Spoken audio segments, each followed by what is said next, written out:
Iqaluit, Nunavut, a new premier who promises to get things done has been chosen by the Nunavut legislature after its members removed the old one from office with a vote of non-confidence. "I will work with cabinet, MLAs and everyone else to get where we want to be," said Joe Savikataaq as he thanked his colleagues for their support. Paul Quassa was the education minister in the last Nunavut government and oversaw an ultimately unsuccessful attempt to modernize territorial legislation to promote fully bilingual students. Pat Kane, The Canadian Press. "I'm looking forward to getting to work and getting done what we need to get done." Savikataaq, 57, took office after Paul Quassa, elected only last November, was resoundingly rejected by the House earlier Thursday. He could muster only 3 votes, one of them his, in the 22-seat legislature. Members of his own cabinet voted against him. Quassa will keep his seat. Article continued below. In Nunavut's nonpartisan system, the premier and cabinet are chosen by the elected members of the legislature. Thursday's vote was the first time a sitting premier has been removed in the territory's 19-year history, although it has happened to a cabinet minister. Northwest Territories, which also uses a consensus-style government, has seen 4 such votes, one of them successful.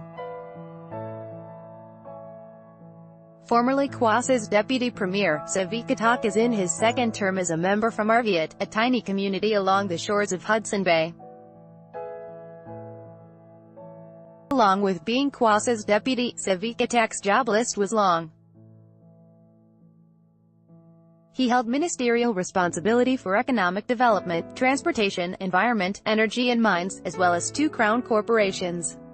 Before politics, he spent nearly 30 years as a conservation officer. He is also a scuba diver and a small airplane pilot. He and his wife Susan have 3 children. Savikataaq beat 2 colleagues, both present or past cabinet ministers, Lorne Kashugik and Patrick Knetsor. Article continued below. In his speech before the vote, Savikataaq described himself as a straight shooter not afraid to tell unpopular truths. "I'm honest and tell it like it is," he said in an English section of an address given mostly in Inuktitut.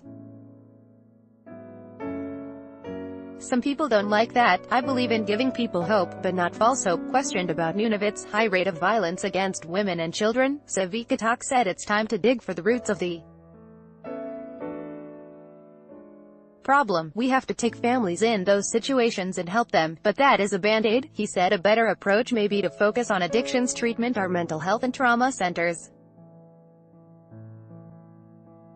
Savikataaq, who ran against Quassa for the premier's job last November, took care to promise his style will be different than his predecessors. "I'm open-minded, I'm willing to listen and I'm willing to take advice." Quassa was criticized for an autocratic, uncommunicative approach, something that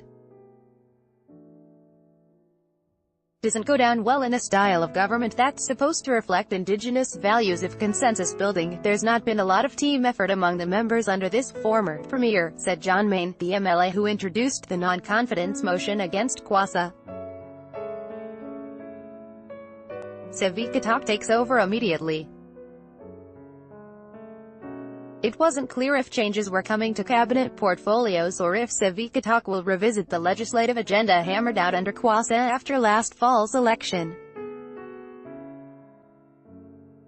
It's also not clear what would happen to the territory's budget, recently tabled by Quassa's cabinet and being debated in the legislature.